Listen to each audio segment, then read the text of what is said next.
Welcome to the GreyAtom YouTube channel. Here you'll get everything from a webinar, student diary, data science Fridays where your questions are answered. Basically everything that you need to get yourself upskilled in data sciences. Hit the subscribe button, click on the bell icon, have a look at the videos, and if you find something interesting, don't forget to like it. Follow us socially and we will be there always serving you the best.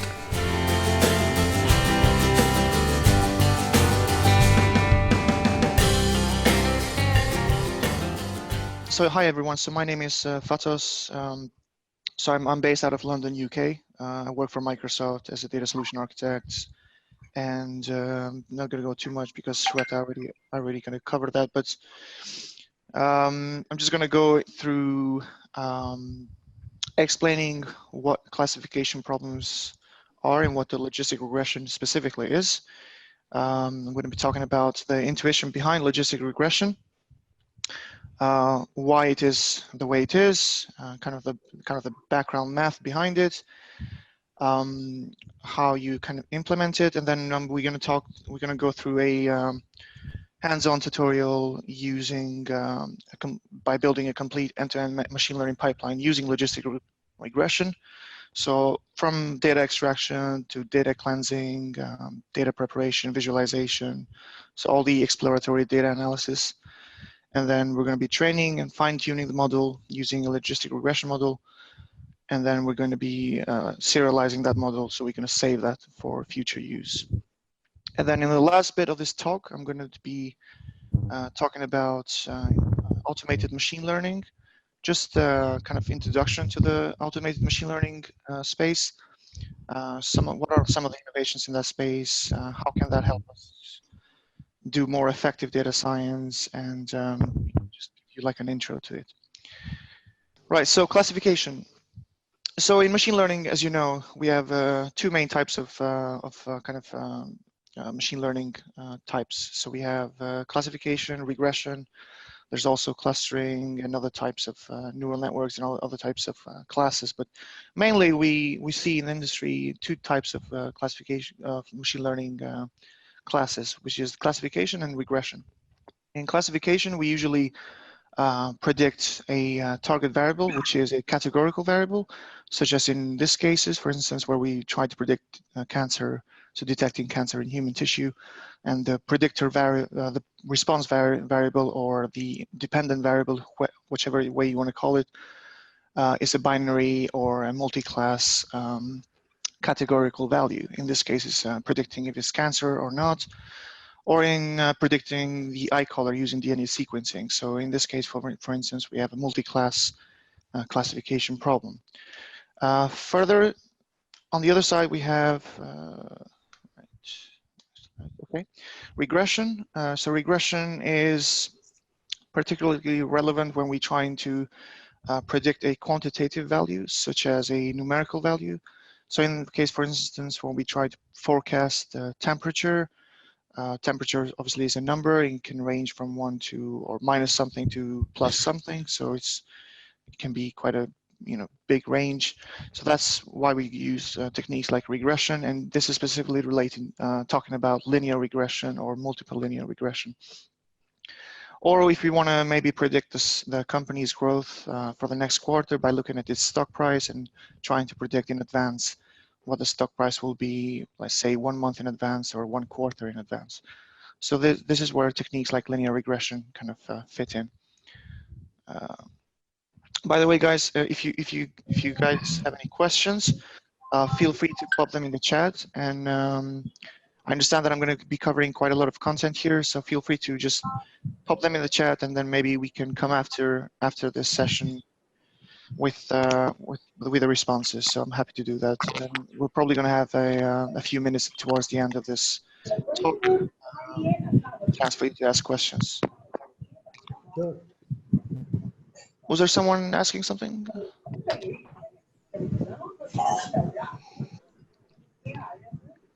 Okay, guys, if you can go also on mute, that will be helpful as well.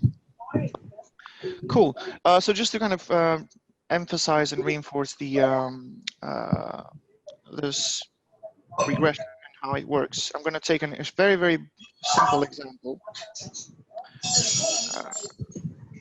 Hey guys, can you go on mute? Could you please go on mute, everybody, please?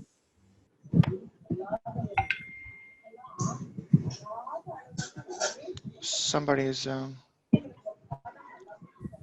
there a way to mute everyone?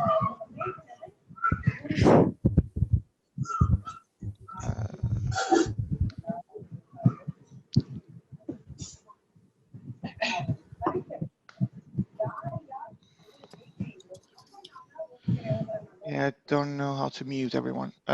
Anyway, I'll proceed. The host of this can mute this. Right.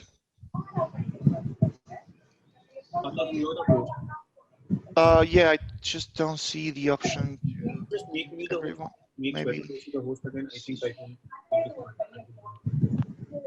or invite. There will be an option named as mute everyone, something like that.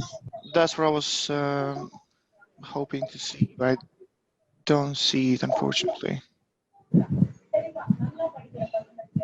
Can you make me the host again?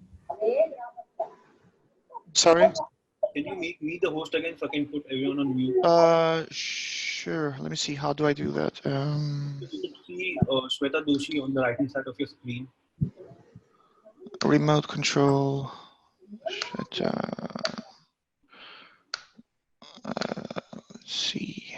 No, I cannot do it here. Let me. Okay, I think it's fine now. I think everyone is quiet now. Let's keep going. Okay, cool. So I'm going to take a very simple problem statement to kind of explain how logistic regression works in the background. So I'm just taking this data set that is related to identifying the glass type based on a few columns relating to molecular content of the glass.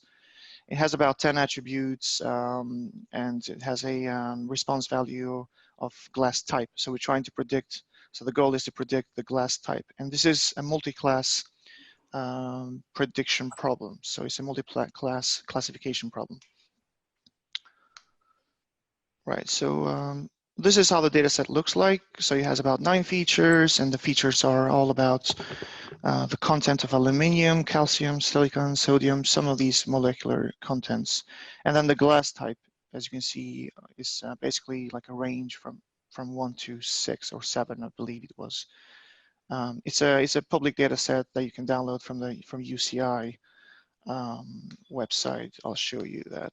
Oops.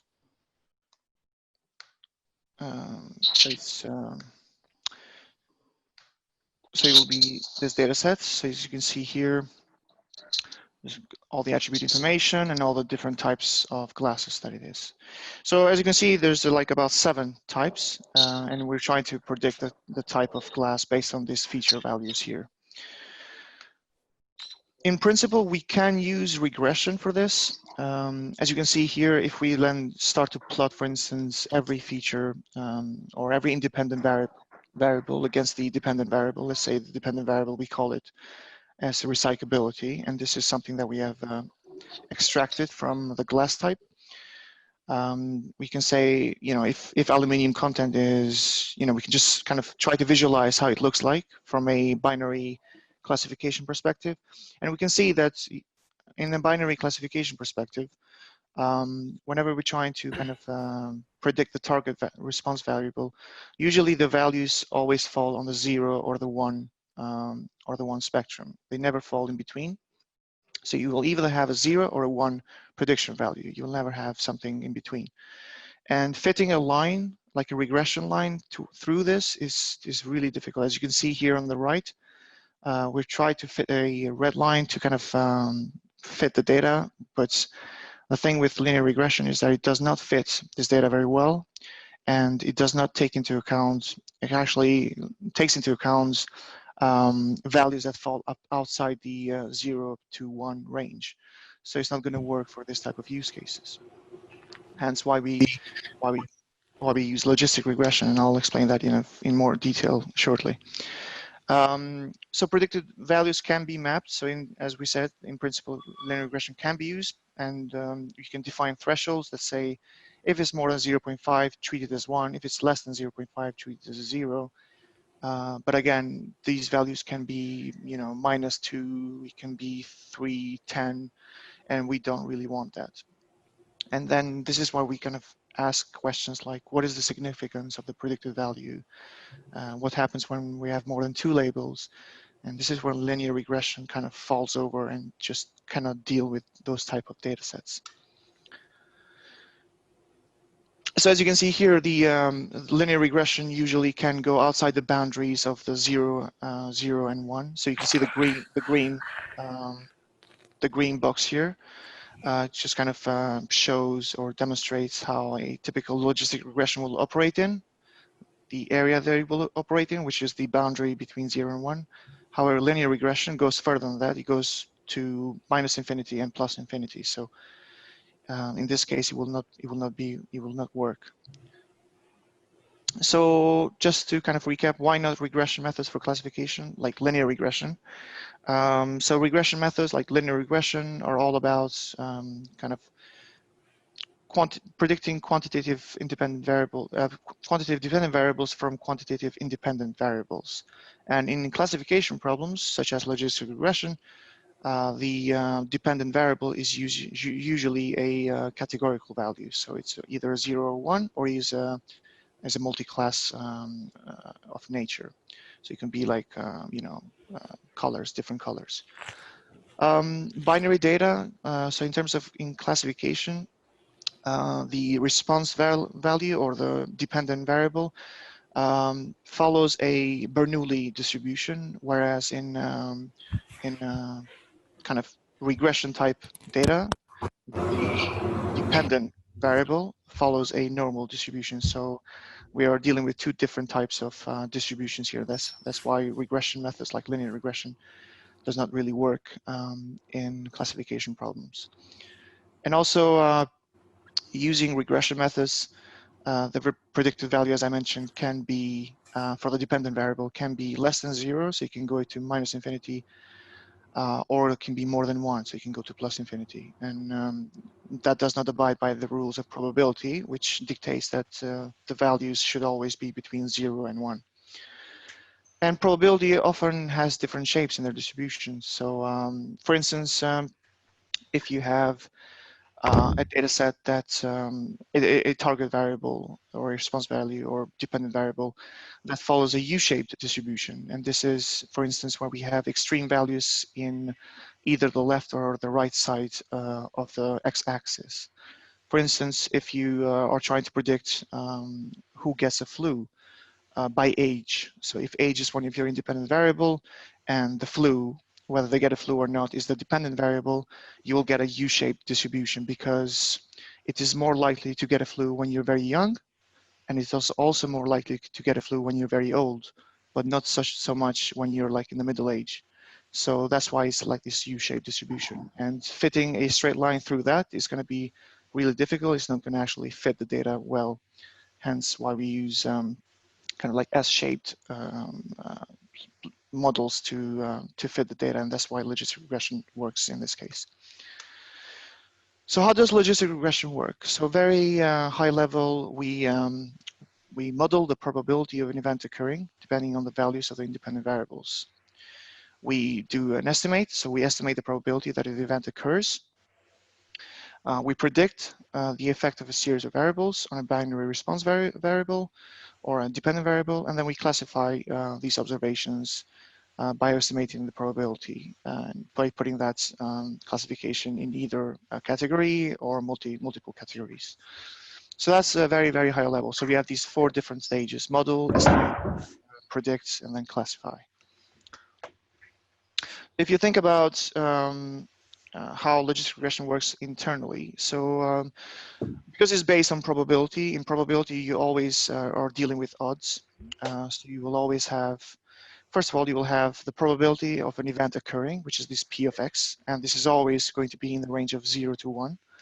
And then you have the odds of something occurring over the odds of something of that same thing not occurring. And that can fall in the range of 0 to infinity. However, we want to kind of map or link these two. So we want to link the odds function to the probability function, so that whatever we kind of identify here in the odds, it kind of falls within the range of 0 to 1. And this is what we use the logistic function. So just going deeper into that. So for instance, let's say we have a linear function. So this is the log OX here. As you can see, A1, alpha 1x plus alpha 0. So this is a linear combination of independent features that we're showing here. And then on the bottom side here, we have the inverse logit function, which is this e to the power of alpha divided by 1 plus e to the power of alpha. E is the constant, is the Euler constant, so it's like 2.7 something, if I remember correctly. And then we want to link these two functions so that we can create the estimated regression equation, which is this equation on the right. So we're basically saying, give me the logit or the natural log. This is not the natural log, this is the inverse of the natural log, which is called the logit function of the linearly independent variables that we see in the linear regression model here. And then to actually estimate these, somebody just raised the hand. Does anyone wants to have a question here at this point? Let me see.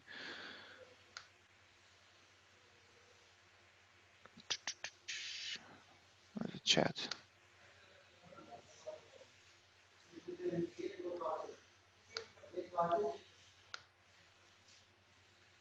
Right, okay. So some people are reporting that they cannot hear me. Can you guys hear me? Please be a little loud. Okay. You are audible, Ismail. Hello, hello, sir. Can you hear me? We can hear you. Okay, cool. Great. Just, I thought somebody will not hear me. All right, that's fine. And in machine learning, when we actually try to learn something, especially in logistic regression, so this is the estimated regression equation. You can actually think of this as the main kind of regression model. What we're trying to learn here is the alpha. Hello all, I'm Satyam Roy. Hello. Hi there. I'm Satyam Roy, sir. Nice to join your lecture. Welcome to the lecture, Satyam. So the estimated regression equation, which is the model here, this is what we use to kind of learn. We need to learn basically the alpha parameters here. And to do that, we use something called the maximum likelihood function, which is listed below here. I'm not going to go into how this works. And actually, you don't need to know how this works in terms of when you're implementing logistic regression, because this is already done for you in the backgrounds. What you will do in Python, you will just call a function a one-liner, and that will be calculated for you. So you don't have to actually implement this. However, it helps to know how this works in the background, just so that when you get like very, I don't know, like really strange or esoteric use cases where the data does not fit the model, or you have some strange column that is behaving strangely, you can actually understand what's going in the background, some of the kind of dependent variables and how the independent variables relationship works. So it helps to understand the mathematical formulas behind this at some level. So that's why I'm going through these mathematical backgrounds. Right, so, okay. So now in logistic regression, as you saw earlier with linear regression, we were trying to fit a straight line to this kind of two-dimensional representation, which is the aluminum. Hi there. Excuse me, sir. I missed your first lecture. How can I get your first lecture? Is any source to get your first lecture, sir? Well, this is the first one, I think. I'm not sure. I mean, I will share this content with you later after I finish this, so you'll be able to view all this. Okay, so that's not a problem. So now, when you're trying to apply logistic regression on the previous data set, as we saw earlier, where we kind of failed to do it through linear regression, we can see how logistic regression fits the data kind of very nicely. So it has this S-shaped curve, And this is also known as the sigmoid function. If you're actually doing some neural networking, like feed-forward neural networks, you will have seen maybe sigmoid functions, and how that's basically essentially the same thing. So it's using the same logistic function. Sigmoid and logistic are used interchangeably. Excuse me, sir. Can you please tell Yes. me what is logistic regression? The definition of logistic regression, sir.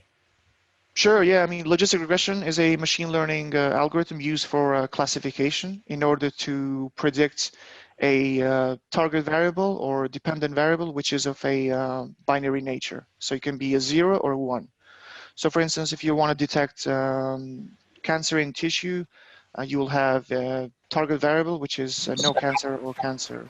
Or if you want to predict the eye color, in the case of multi-class target variables, you can say, for example, the eye is brown, blue, gray, I don't know, black, etc. Does that give you a brief explanation? I'll share these slides with you anyway after the session, and you will have a more in-depth understanding of. Excuse me, sir. Sure, yeah. Sir, may I know why we are calling it a logistic regression, even though it's a regression? As linear regression we use for a creating a predictive model for continuous variables. We use logistic regression for classification, even though it's a regression. So may I know why we are calling it, and what's the thing behind it? Why we call it as a logistic regression? Yeah, no, it's a good question. Many people kind of get confused with this, and actually, it's a misnomer. It's been used in the industry and it's been kind of stuck with it, logistic regression. However, I could make the case for it based on the fact that in the estimated regression equation, as you can see here on the right, can you see this? Yeah. So you can see like the logit function actually is using a linear regression as a power of the E constant. So I think that's why this regression word comes in. But yeah, I agree. I mean, it gets confusing because it's not really predicting continuous values. It's predicting discrete values. So yeah, no, I agree. So that's the reason. That is the reason why we are why we are creating. It's like a sigmoid function. Like it is having a shape curve and dealing between 0 to 1, right? Yeah, that's correct. That's correct. I mean, we're kind of using the linear relationship between the independent variables as the power of the E constant, which is being used to create this estimated regression equation. So because it's a linear nature, we kind of calling it also regression, because actually this linear independent relationship between the independent variables, the linear equation between the independent variables, is actually producing a number between -infinity to +infinity. And then when it gets plugged into the logit function, it gets reduced to a 0 to 1 value. So it then becomes a logistic kind of 0 to 1 probability. Thank you. Thanks a lot, sir. No worries. So yeah, that's how we then fit the function to the data, and it kind of works pretty well because it can then predict all these different data points, wherever they fall, whether they fall on the 0 kind of axis, 0 kind of value of the y axis, or the 1 value of the y axis. However, what if there are multiple features? So in this case, we were looking at only two columns. So the aluminum content and the recyclability, which in this case will be our target variable. Aluminum content will be our independent variable. What if we have more features, more variables? It's simple. You just provide a for loop that goes through each of the features and then just does the same thing for the previous example. So it's not different. However, when you try to use logistic regression for more than 2 labels, like in the example that we had here with the glass identification type, this is where it becomes a problem. So brace yourselves. So you must have seen in neural networks, like it's described here, you will have this concept of layers. You will have the input data, which is this x1, x2, xn. And these are the features of your data set. So in this case, it will be aluminum content, sodium content, barium content, etc. And then you will have a layer in between, which kind of computes these weight parameters and also computes these biases and with regards to the input data. And then you have a so-called sigmoid function, which is basically the logistic regression function to produce the probability. In this case, again, we have the same problem. We are only dealing with binary classification. If you want to put this into a multi-class classification, then you use something called the softmax function. And I'm not going to go into the details behind how softmax function works, but for multi-class type classification, you definitely want to use something called the softmax function, which, as you can see here, the T1, the T2, and up to the TK are the classes. And these are conditional probabilities. So actually, the reason why they're called conditional probabilities is that they actually add up to 1. All these different classes add up to 1. So the T1, for instance, can be one type of glass. The T2 can be one type of glass. The TK could be another type of glass. And each of them has a value of, let's say, like a 0.2, a 0.5, 0.7, 0.3. And if you add them all up, they add up to 1. And if you increase one, the other ones will decrease. So that's why it's called conditional probabilities, because there is kind of dependency between the probabilities. So that's really brief introduction to softmax function. I'll share some links after the session to go and have a look at it, but we're not going to be focusing on that today. Cool. So now, my automated machine learning, we're going to cover that after we go through the hands-on tutorial. We're building an end-to-end machine learning pipeline using logistic regression. So let's go through that first.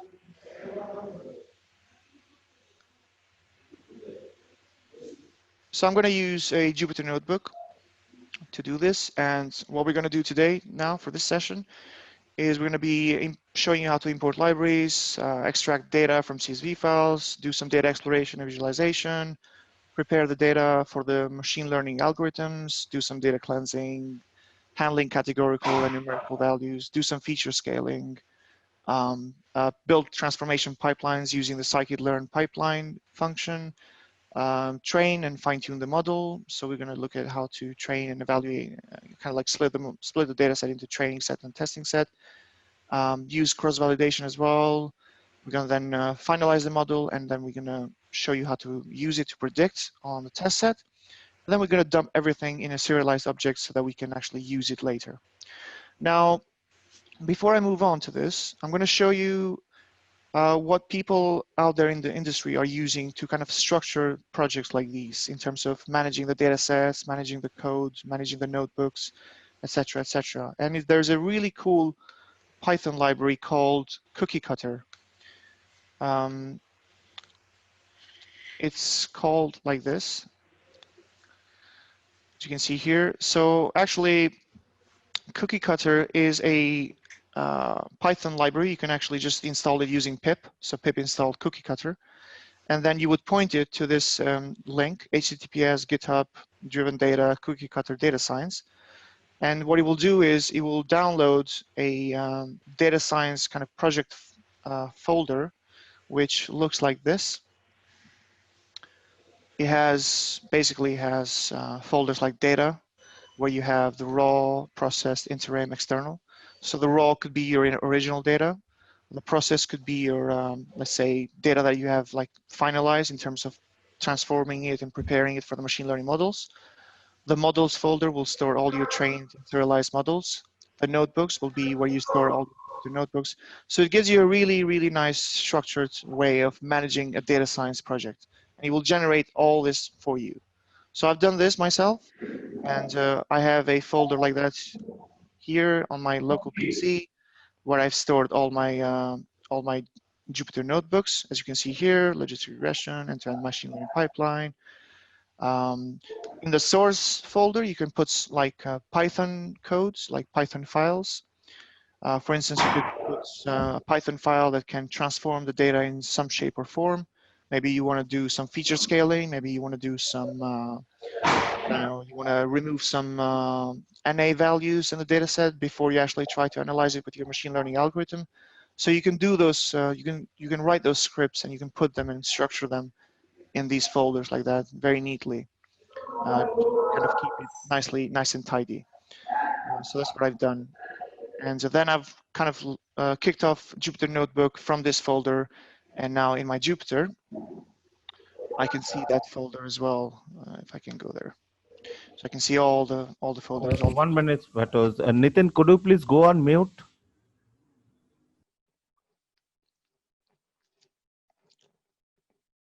Yeah, Vatos, please continue. Okay. Thanks, man. No worries.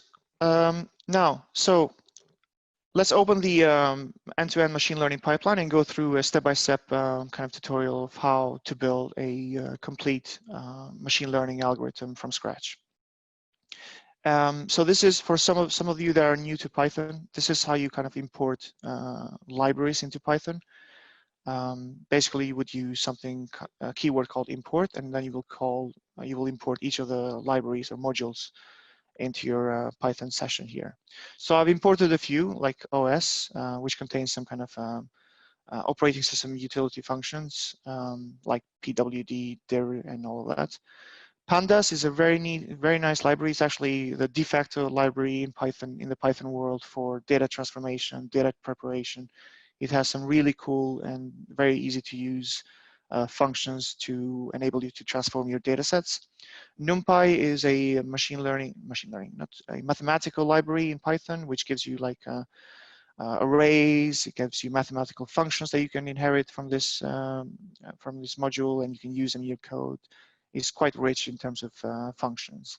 And then Pandas Profiling is something that we're going to use today as well to interrogate the data, investigate it in terms of looking at each of the features in the data sets, looking at min-max values, unique occurrences, distribution of the columns, etc., etc. So we're going to show you that in a brief moment. Now, first of all, the first step you always want to do is get the data, right? So for this purpose, we're going to be loading a data set called banking data set. So this bank.csv file, and this is actually, if you go to, it's also taken from the UCI public machine learning repository, and it looks like this. So it has about 21 columns. The 21st column is the target variable or the dependent variable that we want to predict. And it also is of binary nature. So it's a yes or no, and it means, has the client subscribed to a term deposit? So this data is actually related to a direct marketing campaign of a Portuguese banking institution. So it's actually some real data here that the bank has provided to the community, the machine learning community, for practicing and utilizing for data science projects. And it has quite a big chunk of number of data features. So like age of the user, the job type, the marital status, the education, have they got a housing loan, have they got a personal loan, when were they contacted last, day of week, for instance, etc., etc. Quite a good set of features here. Now, this is a prediction of a binary nature, so we're going to be obviously using a logistic regression function to predict of who is going to kind of subscribe to a term deposit or not. So using Pandas module, you can see here how we imported the Pandas. We've imported it, and we then kind of abbreviated it with the PD, NP, PP, just for like simplicity's sake when we actually use these modules in the code. So to read the CSV file, there's a function called read CSV in the Pandas module that you can point it to your local bank.csv file. You can also specify if you want to treat NA values and maybe replace them with some kind of string value. And also you can use a separator to indicate how these columns are separated. And if you actually look at the raw data, so if I go into my folder and look into the raw, this is how it looks like. So you have all the columns here, and all the columns and all the values are actually separated by the semicolon characters. Hence why we are using the semicolon separator here. And then once we load the data into this object called bank data, we can then initially call the head function of this object, and we can look at the data set here without having to go into the raw data and open it up and load the entire data set in memory to investigate it. We can do that straight from the notebook by, for instance, looking at the first 5 rows of the data sets. And here we can see again, age column, job, marital status, etc., etc. We can then go further. We can interrogate these data sets.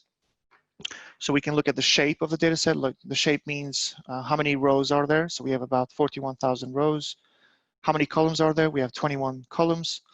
We can also list the column names in a list like this. We can also look at the object types by calling this function called info. So the object type is indicated here, where you see int64. So age, for instance, is a numerical int type. Job, marital, education, etc., etc., are of object type. So these could be string, for instance, and most of them are strings. You have other types here for int64 floats. Floats are basically values that can contain decimal numbers as well. You can also go further. You can describe the data set, the bank data set, and this will give you, for each column, it will give you something like a count, how many values are there in the column, and the count will always be the same for each of the columns. The mean, for instance, what is the average age, what is the average duration, what is the average campaign, standard deviation, minimum, the 25% quantile, 50% quantile, etc. What is the max age? For instance, there's like 90 per somebody's 90 years of age. So you can find this information that might be very useful for kind of, exploring the data and understanding it better. You can also describe and include all, so this will include more stuff. So for example, you will probably look at unique values in each of the columns. And where you see here nans, it means that if it's a numeric column, it's not going to actually look at uniques, but because numerics can have quite a lot of unique occurrences. Like, so you can have loads of numbers which are unique. So you don't want to show unique there. You're not interested. Unique is more relevant for when you have like you have categorical values like job, marital status, and you want to see what the unique feature values are for each. And you can also split them. So you can actually store all the categorical variables like I've done here that are of object type, of type object, and then you can also store all the numerical variables that are not of type object. And this will basically just store all the numbers. This will store all the strings, basically in this case, all the values that are of type string. And here I'm just creating a for loop, and I'm going through all the categorical variables, and then I'm looking at the unique. So all the unique values for each of the categorical variables, and then I'm actually counting the frequency of those values. So for instance, for the variable job, I have all these unique values, admin, blue collar, technician, etc. And then I'm looking at how many admins do I have, how many blue collars do I have, how many technicians do I have. So, you could derive some insightful information from this analysis. You can look, for instance, how many people are married, how many people are single, how many people are divorced. You can always target this. You can always get a subset of people that are only divorced, subset of people that are single. So you can always do that if you want to maybe do some visual analytics on top of that data. So you can see I've taken all the categorical variables and I'm just looking at the unique occurrences and frequencies of those. You can also do further data transformations. So I found that this education column has values like basic.4y, basic.6y. So I'm not actually interested to keep this very verbose type values. I want to actually normalize them into one common value called basic. So I can do that here like this. And I can replace bank education here. Basically, we'll just replace in place in the data set whatever we're doing here, and it will just replace basic.4y with the value basic, and basic.6y with the value basic, etc. Now, I mentioned Pandas profiling earlier. So obviously we did all of this using some code using Pandas. Pandas profiling is a very, very neat feature which you call like this. So you call the pp function, which is the import statement that we had earlier, and then you call this function called profile report. You plug in the data frame, which is the Pandas data frame. You put the correlation threshold to 1 or something else, and then you'll get something like this. Don't ignore these. These are just warnings. You can ignore them. But basically, you get an overview of the data set. So you can see how many variables you have, how many numerical variables you have, how many categorical variables you have, how many observations you have, 41,000. How many of those observations are totally missing, like NA values, and then how much size in memory is taking. So it's quite useful in that case. And then it will also give you some like slight warning. So it will say, oh, I found this previous column has 86% of those values are zeros. I also found that the default column has 20% of those values are missing. So it could be like NAs. So it will give you this really nice information about your data set. And then when it comes to the variables itself, you can actually go into each and you can look at the unique, how many unique values you have there, what is the minimum value, what is the maximum. So for instance, in age column, we can see that the youngest person is 17, the oldest person is 90, and the average age is 40. You can toggle the details and you can actually look at the quantile statistics, the descriptive statistics. You can look at the histogram to see, for instance, all the customers of this bank, usually most of them are in the range of 30 to 40 age. There's quite a few, there's just a few on the 20 and just a few on the 60. So they don't have many people that are retired, for instance. So you can look at these really nice information you can glean from the data. You can look at common values. So there's a lot of people of the age of 30, as you can see here. Or extreme values. So what are some like outliers, like unique values? So there's probably people that are, so I can see that there are people here that are aged at 91, 92, 94. So you can look at those as well. And you have the same thing you can do for all the different columns as well, right? And furthermore, what it will also give you, it will give you correlation matrices. So you will use Pearson and Spearman correlation. And I'm not going to go into the differences between each, but usually people use Pearson a lot. So what this gives you is a correlation matrix to look at any kind of correlation between the features themselves. So you can see, for instance, the brighter the color, the more positively correlated they are. So if it's like bright blue, like really, really blue, it will be negatively correlated. If it's really red, it will be positively correlated. You can see like the diagonal here. It means that, you know, like age and age obviously is a correlation of 1 because it's the same column. Duration is also the same column. So that's why they're all like very, very red on the diagonal. But then you can see, for instance, cases where you have different columns and they're correlated. For instance, the employee VAR rate seems to be correlated with Euribor 3M, whatever that is. And if you don't know what it is, this is where then you can go into the description of the data sets and look at both of those columns and find out what they are. So Euribor 3-month rate, daily indicator, whatever that means, right? You can always go back to the business and say, I found a really interesting correlation here and I want to know what this means to your business. And this is the really nice feature of Pandas Profiling, because you will, even though you don't have the domain expertise to understand this data set, you can still glean some really insightful information by just looking at these correlations, by just looking at these details of each of the columns and looking at the histograms, looking at the thresholds, the minimum, maximum values, etc., etc. So you as a data scientist can glean quite a lot of information by just looking at the data and looking at the features in that data set. There's this Python module that so in the next, let's go step by step here. In the next block module here, block code here, I'm importing this module called Seaborn, which is another Python module to kind of visualize the data set, and it has more like sexier kind of visualizations than say Matplotlib or other plotting modules in the Python world. So I'm going to import that here. I'm also going to import this library that was recently developed by a colleague of mine, Ian Oswald. It's called Discover Feature Relationships, and it's quite a neat feature. You will basically, what it will do is you will give it a data set, like bank data, like we just had, and you can specify this thing called classifier overrides, which means that if you find a data set, a data feature like pday, I found pday to have a lot of irrelevant values, or you could have like that column that we found earlier that has loads of zeros. You can ignore that by specifying these classifier overrides array here, and you can put all the columns that you want to ignore.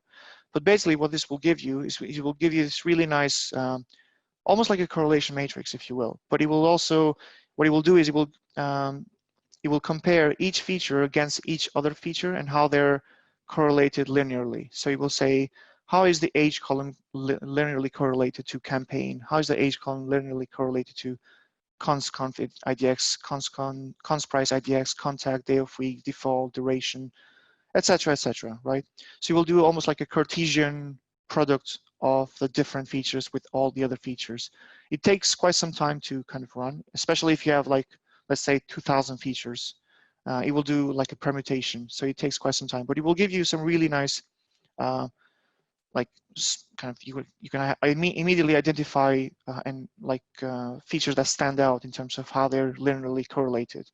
And it also, what is also nice about this, when compared to the other Spearman correlation that we did here, is that it will actually give you a symmetric correlation as well. So the day of week, for instance, or let's say the default is slightly correlated to const price IDX, but also it will give you how const price IDX correlates to default. So these symmetric relationships can be different in values, which you don't get in the Spearman correlation here, or Pearson correlation.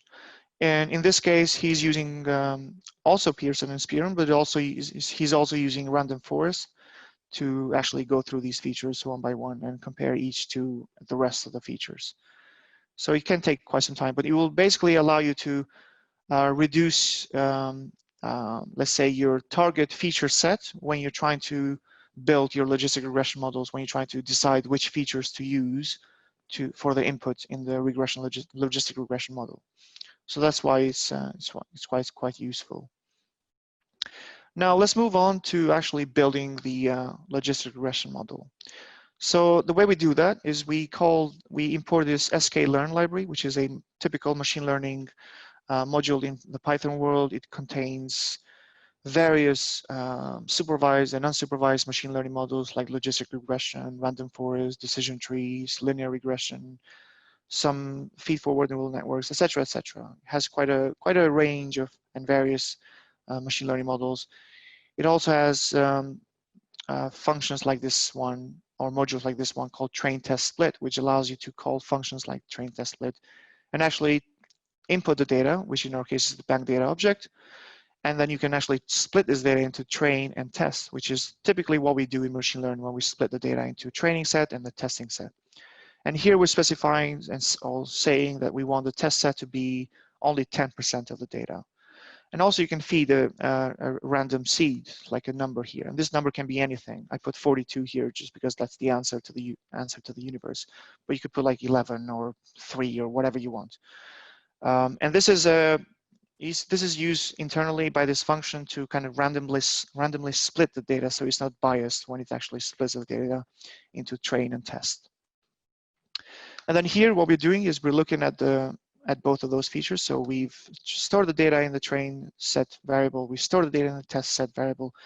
We have now 2 variables, and we want to look at kind of like the distribution of the y column, which is the dependent variable or the target variable that we want to predict.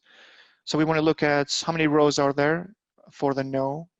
So how many rows are there in total? So there's 37,000 rows in the train data, and then there's 4,000 rows in the test data. So that's 10% of the 40,000, or how many there were. And then we can also look for each value of the y variable, how many rows are there. So for the no value, there's 32,000 rows, and for the yes value, there's 4,000. And similarly for the test data, we can see for the no value 3,000, for the yes value 4,400. And then further, we want to actually just kind of do some data exploration and visualization before we actually feed this data into the training set, because we cannot just feed the data as is without doing any feature scaling, without doing any transformation of categorical values into numerical values. So what we're going to do is we're going to use Seaborn as we inserted earlier, and we're going to generate some graphs and visualizations to kind of understand the data better. So what am I doing here? I'm getting the train set, and I'm looking at the y variable. And I'm just looking at the class balance. How is the class balanced in terms of values? I can see here that is very imbalanced. There's many no's, so people that have not subscribed to a term deposit, and there's quite a few yeses there. So when you train a machine learning model, you really want to avoid this scenario where you have a class imbalance, because your data then can be biased towards the no's and less biased towards the yeses. So I'm not going to do that here, but there is a technique called SMOTE, which is an algorithm call that stands for synthetic minority oversampling technique. And it's used to, there's other techniques as well, but SMOTE is basically used to upsample the no values. So you will get some, you will look at the no values, and you will actually generate new values for the yes column, for the yes values. So you will then try to kind of equal these two values in terms of observations. And you will use k-nearest neighbor algorithm to do that creation of these new observations. And then once you do that, the class will be balanced, and you will have almost like the same number of yeses and the same number of nos. So then you can proceed with your machine learning model training. But obviously, we can also do more. We can look at some maybe aggregation columns. So we can aggregate the data based on the y. So we can group by the y variable, and we can look at how that y value, so the yes and no, kind of fares in terms of all the different features that we have. So we can look, for example, we can see that the average age that people tend to not subscribe to a term deposit seems to be 39. And the average age that people tend to subscribe to a term deposit seems to be 40. So there's always a higher, so people that subscribe to a term deposit seems to be older than people that do not subscribe. So immediately we can get some information just from that simple command there by looking at the average age. We can also group by job and see how that looks like. For instance, for all the job types, admin, blue collar, entrepreneur, housemaid, etc., we can look at the average ages of that. We can look at the duration, average campaign. And if those values do not make sense, you can always go back to the description of the data set and look at what is the campaign value, what is the duration value, and make sense of that. We can also look at the marital, again, how many people are divorced, and what is the average age of people that fall on the divorce bucket, or what is the average age that people that are on the married bucket. So older people seem to be more divorced than younger people. Yeah, interesting. I don't know if you find that interesting or not, but yeah. And then education as well. You can look at the average age of people that have a basic education and the average age of people that have a university degree. So you can always plot the data and look at that in more detail. And then we can also do some more data visualization, right? So we can look at, for instance, and this is actually when you can see if a variable makes sense to be included in the feature sets of the model training. And the way to do that is you can look at, for instance, if there is a lot of variance in the data. So in here, for instance, the job is we're looking at the job variable, and we're looking at how many people have said yes and no. And you can see that for all the different job types, there's quite a bit of a variance. So actually, this might be quite useful to include in the data in the feature set for the training model, for training when we train the model. So it makes sense. Let's look at, so again, job here, just a different way to visualize data. Let's look at other features like marital status. So marital status, does it make sense to include? Probably not actually, because it doesn't look like there's a lot of variance here. There's quite a, really smooth distribution of no's and yeses, so there's not much variance happening. So maybe that's not a very good predictor for the response value. Let's see at education. Education seems like a good one because you can see a spike here in the middle for the illiterate. So that will obviously increase the variance of the data set, so of this column. So maybe it makes sense to input that as in the feature set for when we train the model. Let's look at the day of week. Day of week seems like there's not much going on here. There's not much variance, so maybe it's not a good predictor.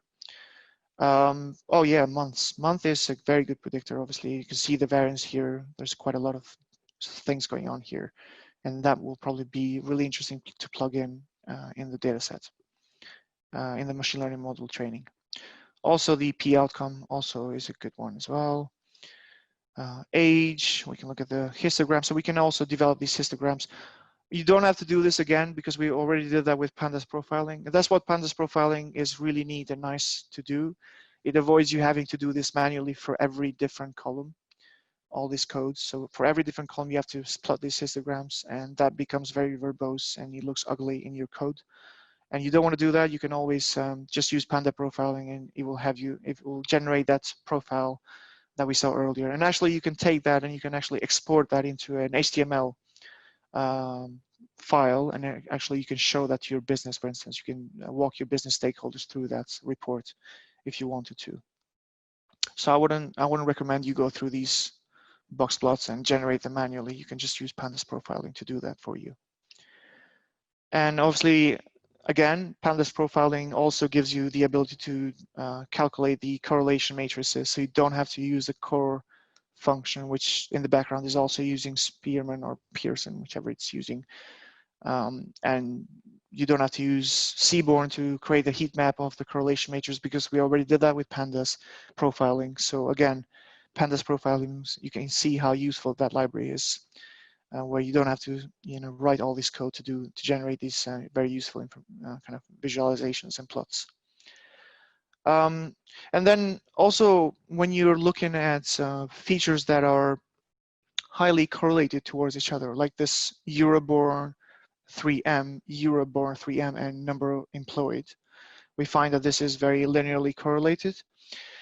You want to remove one or the other, because there's this thing called multi-collinearity in machine learning, which means that if you have two features that are related to each other, they're not going to add any predictive power to your machine learning models.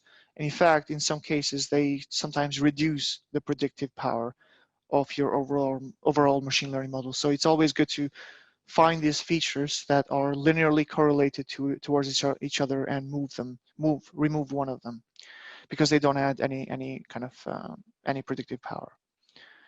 Okay, so cool. So now that we've looked at the data, we've visualized it, we've explored it, we've found some really interesting columns that we want to use in our machine learning model. We now want to actually prepare the data sets. We want to do some data cleansing. We want to treat some missing values. We want to prepare the data for the machine learning algorithm itself. So we found that this column called PDays has a lot of these 999s values. And obviously, to find out what that means, we can always go back to the data sets, and we can look at the PDays here. So PDays is the number of days that have passed by after the client was last contacted from a previous campaign. And it says also 999 means that the client was not previously contacted. So actually, do we keep the 999 value, or we maybe encode it with something else? So let's encode it with something else. So here what we're saying is, look at the PDays column, and if you find a value called 999, just replace that with 0. And that's what we're doing in this column. And again, we're doing some correlation here just to see how that affects it. Categorical variables, we're just looking at the categorical variables again, just because we want to do some transformation, and we don't want to scroll up all the way, so we can just neatly do that here. And that's what the beauty of Jupyter Notebooks, right? It gives you this really interactive way to work with your data without necessarily having to write one big Python file and then compile that at once. You can interact with the data very interactively like this, like we're doing now. So here I'm looking at dealing with missing values in some of these categorical variables like job, marital, education, default. So what I'm using this really neat function called fill_na. So what this does is it finds any values that are that have empty, so they're null, and it will replace them with the default value. In this case, I'm just using for the job variable, I'm using the admin default value. For the marital, I'm using the married one. And don't ask me how I came about with these default values. I mean, they can be arbitrarily. You can actually take the median or the average of the column and fill that in, fill all the NAs with the average of that column as well. There are people that do that as well. Ignore the warnings. That's just Pandas complaining of some irrelevant warnings. And then handling text and categorical attributes. So it's always good to, especially when you're doing logistic regression, it's always good to transform the data first into all numbers. So all the features should be numbers. They don't have to be, but ideally you would want them to be in numbers. And you use something called get dummies. But before that, you notice how we removed the y column from the categorical variables, which we defined early in the notebook, because we don't care about the categorical variable when we kind of train the data. We want to split the data into train X and then train Y. So we keep the Y column in one object and we keep all the independent variables in one object separately. But for the independent variables that are of categorical nature, like the job, we saw here the job, the marital status, the education, these have string values. So what we want to do, we want to one-hot encode them. So what that does is creates new features by each value. So for instance, for the job variable, we say we have like new features called job admin, job blue collar, job entrepreneur, job housemaid, and then it says, for that observation, if there was a admin value, just put a 1. If there wasn't, put a 0. So that's what it's doing. That's what one-hot encoding is. And actually, in Python, and Pandas, you can do that by calling just this function called getDummies, which will generate this one-hot encoding for you automatically, which is really nice. But also, if you look at the numerical columns now, so here we're looking at the numerical set of columns, we can see that age, campaign, conf, IDX, duration, employee var rate, all of them are kind of split or using a different range of numbers. So the age, for instance, is between 20 and 100. Campaign is between 0 and 40. Conf IDX is between -50 and -30, duration between 0 and 4,000. So they're all different ranges. Ideally, what you want to do is to scale them to a kind of almost like a simpler distribution or a common distribution where they all fall under the same range. The algorithm will be able to work better with that versus the way it is now. So to do that, we use something called standard scalar, which comes as part of the Sklearn pre-processing module. And to actually do the rescaling of those features, we just call this function called fit transform, which comes part of the scalar, and we pass in the train set, and we then say, for that train set, I want all the numerical variables to be feature scaled, basically. And that's what we would do. So you can see here, for instance, we have 9 different independent variables, and you can see how they have been scaled down to a range between -1 point something to 0 point something to 1, basically. So all of these are kind of almost like in the same range now. And then once we've happy with our transformations, so we've removed missing values, we've feature scaled the values, we've transformed categorical variables into numerical variables by one-hot encoding. We then want to create the machine learning logistic regression model. And one thing you can also do is you can leverage this feature called pipeline, which comes as part of the Sklearn library again. And you can use, like you already know, like in Python, you can use classes. You can create these fit and transform functions that allow you to build these pipelines, that allow you to build these sequences of transformations. So here, for instance, I am looking at the selector, which is basically calling that data frame selector, which in turn calls these fit and transform functions. I pass in the numerical variable list, which contains all the numerical columns, and I do something with those columns like we did earlier. You don't have to use this like we've done now, but just to show you how you could actually use classes and how you can use transform functions on top of that. And then obviously, as we did earlier, we can, as part of the transform functions, you can target or kind of handle missing values in each of those categorical variables, and you can do that using the pipeline where you specify the categorical variables that you want to transform, then you specify the transformation function that you want to apply, and it will do that in a sequential manner. So that's why this pipeline feature comes in handy. This is for when you're actually doing a lot of transformations and you want to kind of sequentially execute them one by one instead of having this messy code where you have some code doing something over there and some code doing something over here, and you don't know in which sequence you want them to kind of execute.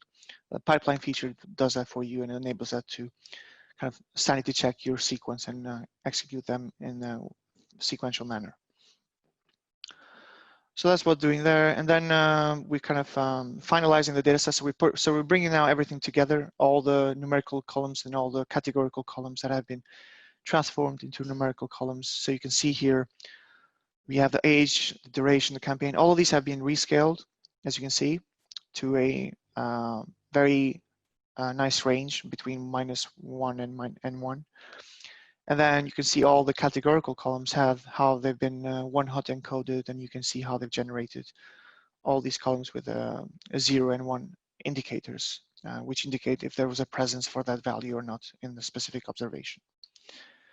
And then we're using this feature union function to bring them two together.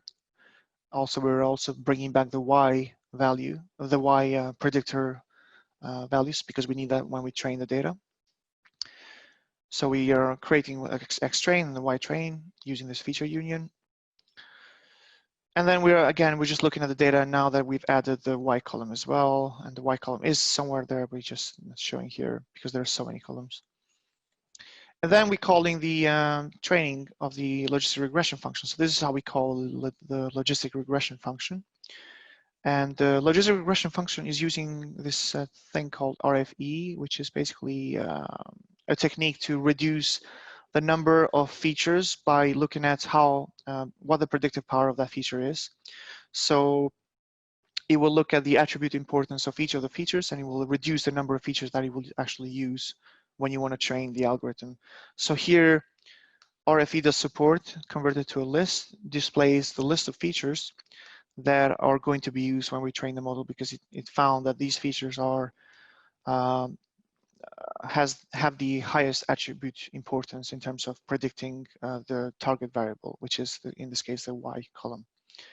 And here we're just grabbing this set of features and we're converting that into a list, and we're storing that into this variable called calls.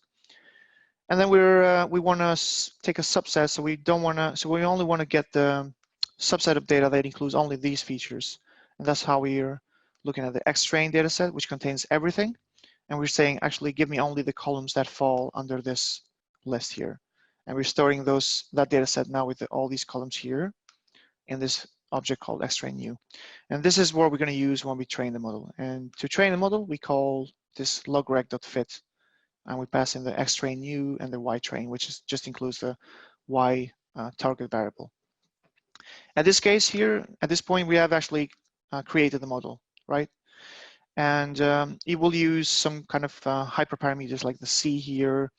You will use some solver. It will tell you what solver it used, and some other parameters that you can look up into the logistic regression documentation to find out what they are. We just don't have enough time to explain all of them. You can also look at the accuracy of the model, how well it has done to actually predict on, let's say, a validation set or the train set itself. And you can look, for instance, like we got here, a 91% accuracy score. You can also call this thing called a model fit. So you can look at some of the logistic function details and what kind of coefficients it used. Remember, these are the linear regression that we showed you when we were showing you the logit function. So the e to the power of the linear independent relationship between the linear relationship between the independent variables. So that power is basically these ones. And the coefficients are here.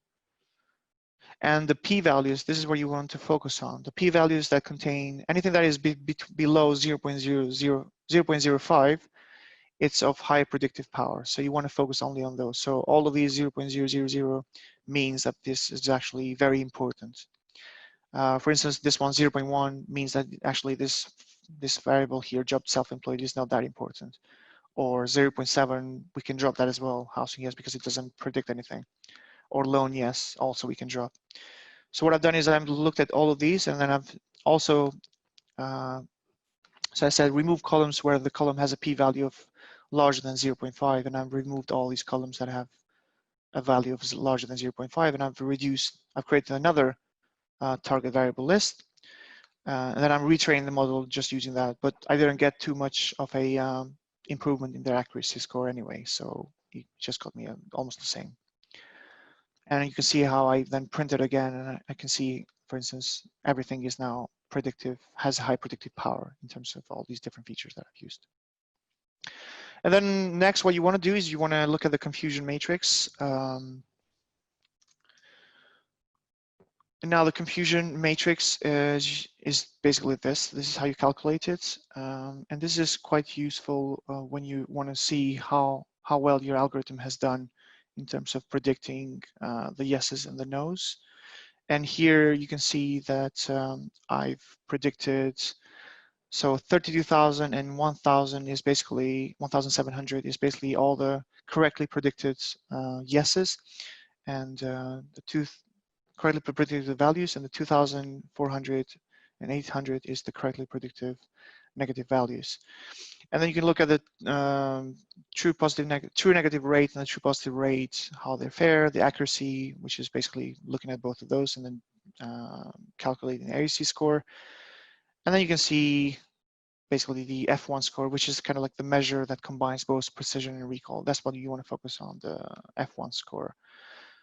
Just from the scikit-learn documentation, you can see what the precision is. So intuitively, the precision is talks about the ability of the classifier to not label a sample as positive if it is negative, and the recall is the ability of the classifier to find all the positive samples. And the F beta score, which is this F1 score, is basically a combination of the two. It's just a measure of the two. So the results, as you saw above, is that we have correctly predicted 33,000 rows, and then we have incorrectly predicted 3,200, which is it's quite good. It's quite good. And you can also build the ROC curve, which basically displays the false positive rate and the true positive rate between your, and then displays that ROC curve here, which you can see. So you definitely don't want to be on this dotted line here, which is kind of like a 50-50 chance, a random kind of classifier. You always want to be at the top left corner here as much as possible. And then you can also use cross-validation, right? So if you want to train your model on the train set without moving to the test set, you can use a technique called cross-validation, which goes through the test training set and creates these different folds. So you have a test set on one part of the data, and then you have the training set on another part. And then you do that recursively like that. And you can train the model and get the different accuracy scores for each of the folds. And then you can get the average score on top of that. But we didn't get, again, too much improvement based on that. But in other areas, you will get some improvements. And as you saw, logistic regression uses this hyperparameter called C. And actually, by default, it uses a default value like C1. However, you could use something like grid search to go through a series of different values to do something called a hyperparameter search.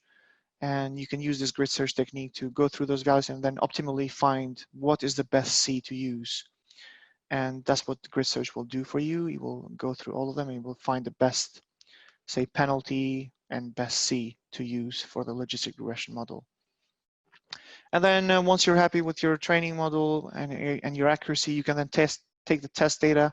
And again, if you've done feature scaling, if you've done one-hot encoding, you have to do the same thing for the test set. Because now you need to have the same kind of column feature sets.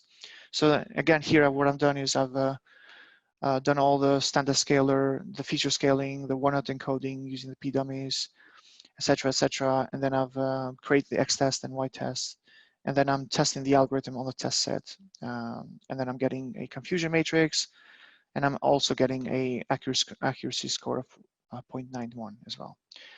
And then once I'm happy with this, I can then dump this object module into a serialized fashion. So I can put this into a pickle file under my models folder, and then I can load it like this, train or to predict on newly incoming data sets in the future. So this is how I've kind of finalize this.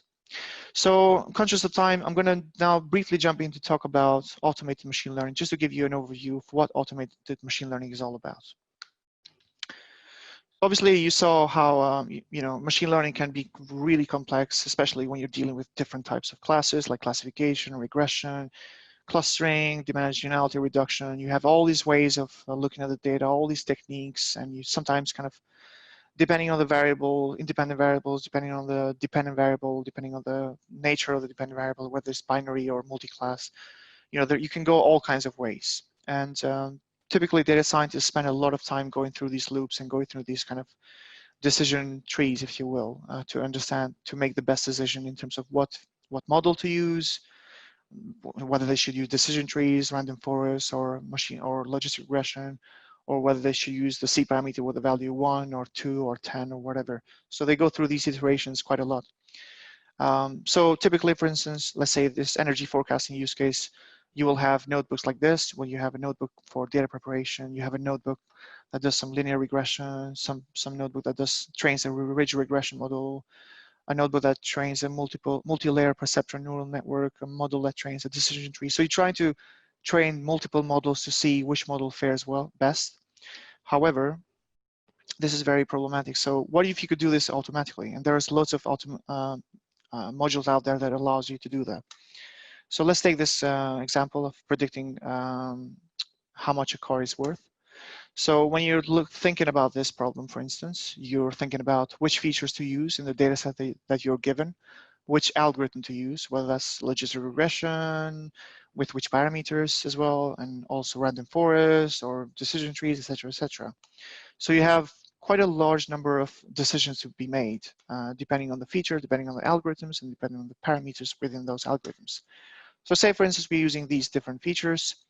We decided to use gradient boosted trees, and we decided, so when you decide to use gradient boosted, you have all these different parameters that you can use: criterion, loss, minimum sample split, leaf, etc.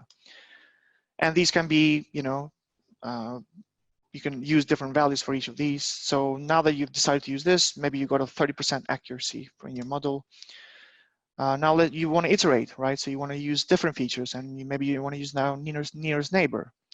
Nearest neighbor gives you a 50%, and nearest neighbor, as you can see, has different features and different parameters, sorry, to where you can kind of optimize the model.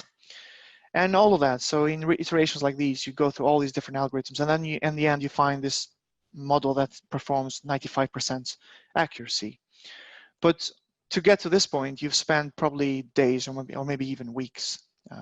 So what if you could actually give this task to the machine to do this for you? Automated machine learning will accelerate your model development. It will basically automatically do this for you. You will go through hundreds of models, different parameter kind of permutations for each of those models, and just give you like an answer saying, I found that the best model is this one that has a 95% score, and this is maybe a random forest model, let's say. And then you can do is you can take that model and then you can investigate it further and do some more kind of hyperparameter tuning on top of that model. But essentially what you've done is you reduce the model space from looking at 20 different models to looking at, let's say, 3 top models. And that's why automated machine learning really helps. And I've written a whole blog post about this called Automated Machine Learning, an overview on Medium, which I'll share with you, where you can read about all the different so automated feature engineering, automated model selection, automated neural network architectural search, automated deployment. I cover all these different areas, and I talk about frameworks and tools you can use for each of those areas. So some of these are open source, some of these are vendor specific, like Microsoft, Google, Amazon, and they can be purchased or they can be subscribed to in their cloud services. So I've talked about all of these in this blog post, and I'll share that with you. And that's it. With that, I'll end my presentation. Awesome. Congratulations. Thank you so much for watching this video end to end. On this particular channel, you will find everything that it takes to upskill you to become a data scientist. We have the 100% proven recipe. Check out the goodies over here, the workshops, the programs, and there's a number right here. Feel free to call me and I'll be very happy to help you with your journey in upskilling yourself and becoming a data scientist. Hit the subscribe button, click on the bell icon. Just make sure that if you like this particular video, don't forget to like it and follow us socially. I'll be there helping you out with how to make that transition happen for you. Log on to GreyAtom's learning platform to unlock more content. Subscribe to our channel and hit the bell icon for regular updates.